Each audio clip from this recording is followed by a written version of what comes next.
Hello guys, welcome back my YouTube channel are की कथा संचय में आपका स्वागत। किसी गांव में एक गडरिया रहता था। वह लालची स्वभाव का था। हमेशा यही सोचता रहता कि किस प्रकार वह गांव में सबसे अमीर हो जाए। उसके पास कुछ बकरियां और उनके बच्चे थे जो उसकी जीविका के साधन थे। एक बार वह गांव से दूर जंगल के पास पहाड़ी पर अपनी बकरियों को चराने ले गया। अच्छी घास ढूंढने के चक्कर में आज वो एक नए रास्ते पर निकल पड़ा। अभी वह कुछ ही दूर आगे बढ़ा था कि तभी अचानक तेज बारिश होने लगी और तूफानी हवाएं चलने लगी। तूफान से बचने के लिए गडरिया कोई सुरक्षित स्थान ढूंढने लगा। उसे कुछ ऊंचाई पर एक गुफा दिखाई दी। गडरिया बकरियों को वहीं बांधकर उस जगह का जायजा लेने पहुंचा तो उसकी आंखें फटी की फटी रह गई। वहां बहुत सारी जंगली भीड़ मौजूद थी। मोटी तगड़ी भीड़ को देखकर गडरिया को लालच आ गया। उसने सोचा कि अगर ये भीड़ मेरी हो जाए तो मैं गांव में सबसे अमीर हो जाऊंगा। इतनी अच्छी और इतनी ज्यादा भीड़ तो आसपास के कई गांव में किसी के पास नहीं है।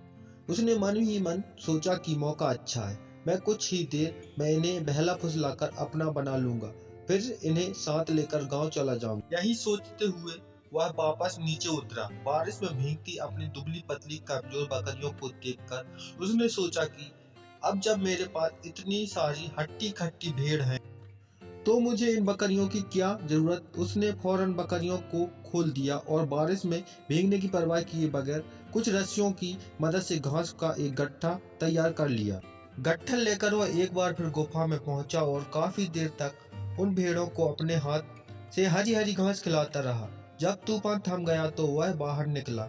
उसने देखा कि उसकी सारी बकरियां उस स्थान से कहीं और जा चुकी थी। गडरिया को इन बकरियों के जाने का कोई अफसोस नहीं था, बल्कि वह खुश था कि आज उसे मुफ्त में एक साथ इतनी अच्छी भीड़ मिल गई है। यही सोचते सोचते वह वापस गुफा की ओर मुड़ा। लेकिन ये क्या, बारिश थमते ही भीड़ वहां से निकल कर दूसरी तरफ जाने लगी। वह तेजी से उनके पास पहुंचा और उन्हें अपने साथ ले जाने की कोशिश करने लगा, पर भीड़ बहुत थी। वह अकेले उन्हें नियंत्रित नहीं कर सकता था।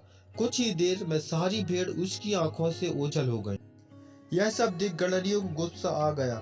उसने चिल्लाकर बोला, तुम्हारे लिए मैंने अपनी बकरियों को बारिश में बाहर छोड़ दिया, इतनी मेहनत से घास काट कर खिलाई, और तुम सब मुझे छोड़कर चली गई। सचमुच कितनी स्वार्थी हो तुम सब। गडरिया बदहवास होकर वहीं बैठ गया।